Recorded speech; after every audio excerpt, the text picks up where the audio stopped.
big part of the mission of the International Space Station is to get humans ready to explore beyond low Earth orbit and out into the cosmos.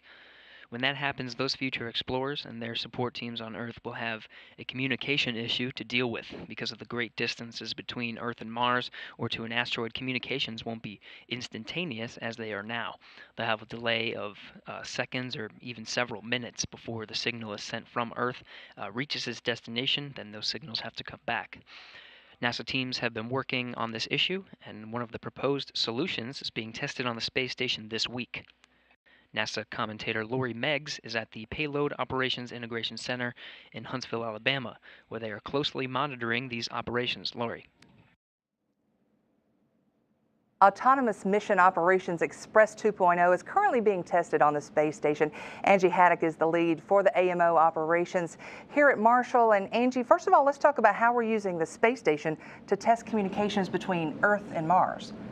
One of the tests that we can do is have the astronauts be able to manage ISS hardware like Express Rack that is on orbit currently. So what is an Express Rack? An Express Rack is a rack that's on orbit that houses the payloads, and the Express Rack provides the power, data, and thermal for Express Rack operations. So going back to the testing, just how long does it take to send a signal from Earth to Mars? If Earth and Mars are currently lined up and as close as they are today, it's about 2.5 minutes, but it could be up to 24 minutes if they're not as close as they are today. So that could make communications between the spacecraft and the crew and the ground very difficult. It's a pretty long time. Yes, it is. So you guys are looking at forward-thinking concepts. Yes, we are. We're looking at things that can help the crew and or spacecraft be able to operate without as much ground control as we have today. So the delay that we're talking about is relevant for just more than just voice communications. Yes, it is. It's not just voice. We have data and also file transfers, so that if we were to have a communication going along with the crew that was in deep space, and there was a long period of time, like 24 minutes, then by the time that we got the information and be able to turn around to do like a ground commanding, it would be another 24 minutes. So there's a lot of things that could happen within a half an hour.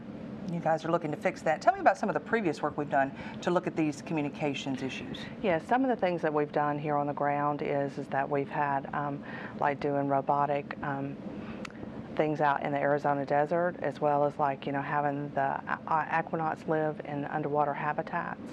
But those things they're not high fidelity. They don't have like the space hardware, so we're trying to use the International Space Station to get better fidelity.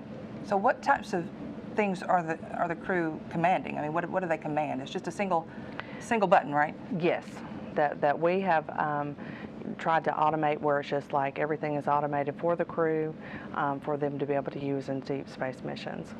So they can do their own activities? They could plan their own activities. They could operate, like say payload racks. They could operate medical devices, things that now they rely upon the ground controllers to do. So AMO Express 2.0, I love that name, is the next step. What is the plan for this experiment? Well, within the past 2 weeks, we had the ISS crew to execute AMO Express 2, and they've been able to activate and deactivate Express Rack 7 on orbit, and they've done it via the Timeliner automated procedures, and those will resided via an application that was on one of the laptops that was on orbit.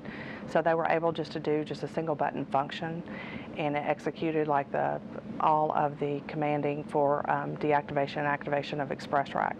And in today, normally the Pro here at Marshall, they're the ones who do the activation and deactivation of the rack, but there's also a lot of synchronization between Marshall and Houston, so that they can, because some of the things at Houston are like the power and the thermal that they're controlled over, but we were able to put all of those, the core and the commanding, all together into a automated procedure, and so the crew was able just to use one button function. I'm sure they like having that control. Yes, what they think do. of it. They like it a whole lot, because in case that, like right now, the ground is the one who's in control of it, but if they needed it, then they're able to know that they could, control the rack.